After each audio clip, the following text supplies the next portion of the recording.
ဘာကြီးကတော့ဒီလောက်တာယာခဲ့ပါတယ်ဒါပေမဲ့ကျွန်တော်ရောက်လာတဲ့နေ့ရက်စားပြီးတော့ကဘာကြီးကပြောင်းလဲသွားလိုက်ပဲ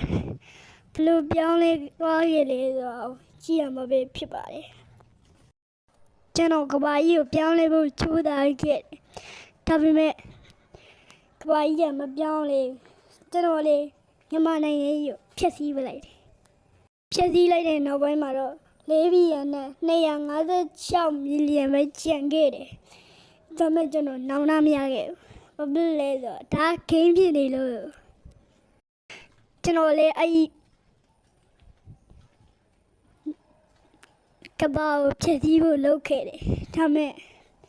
မရခဲ့လို့မဆိုလို့ကဘာကိုဖျက်ဆီးနိုင်ခဲ့တယ်ဒါပေမဲ့ကျွန်တော်တစ်ခါမှတော့လူတအူးက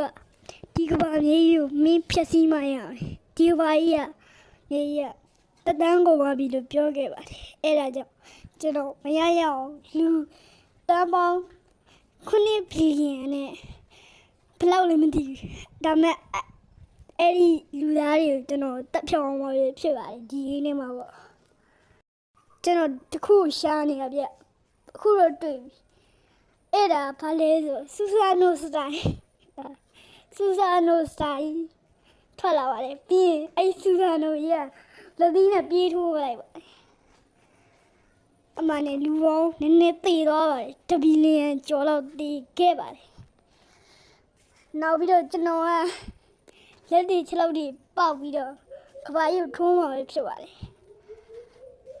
ထိုးတယ်ဒါပေမဲ့ကဘာကြီးကအရာတော့မထင်ခဲ့ပါကျွန်တော်ကဘာကြီးကိုလုံးဝပျောက်ွယ်အောင်လှုပ်ချင်တာ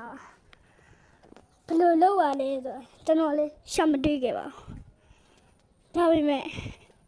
ကျွန်တော်အဲ့လိုကြည့်ပြီးတော့ငါအဲ့ကဘာမြေကြီးကိုဖျက်ဆီးနိုင်ပြီလို့ထင်တဲ့ချိန်မှာပဲလူပေါင်း6ဘီလီယံကျော်တွေ့လိုက်ရဖြစ်ပါတယ်လူတွေတိတ်မတည်သေးဘူးရေမြင့်ကြီးခန်းချောက်သွားရဲ့အထီးကျွန်တော်ကဘာမြေကိုဖျက်ဆီးမှာပဲဖြစ်ပါတယ်အားလုံးပဲကျွန်တော်ကဘာမြေကိုဖျက်ဆီးဖို့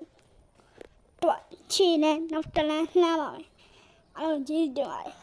ကျွန်တော်အနေနဲ့နည်းနည်းပူနေရဆိုပြီးတော့ကဘာမြေကိုရေခဲနဲ့ဖုံးပေးလိုက်ပါတယ်ရေခဲနဲ့ဖုံးပေးတဲ့နောက်ပိုင်းမှာတော့ဘာသာပြင်းမလဲဆိုတာတော့ကျွန်တော်အဲ့တွင်းကိုကြည့်ပြောလိုက်ပါတယ်ဒီတွင်းကတော်တော်နဲ့တယ်ကျွန်တော်ကိုယ်တိုင်ဖောက်ရတာပဲဖြစ်ပါတယ်နောက်ပြီးတော့ဒီဂိမ်းထဲမှာအကြိုက်ဆုံးတော့ပြောရမယ်ဆိုရင်ဖြစ်ဘာကိုကြိုက်တုံးလဲဆိုတော့ကဘာမျိုးချက်စီးရတွင်းပေါ်ကြီး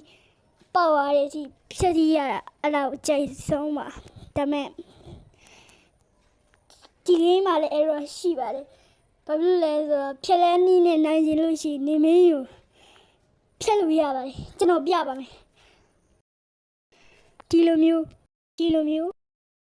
ဖြစ်ပြီးတော့နောက်မှာ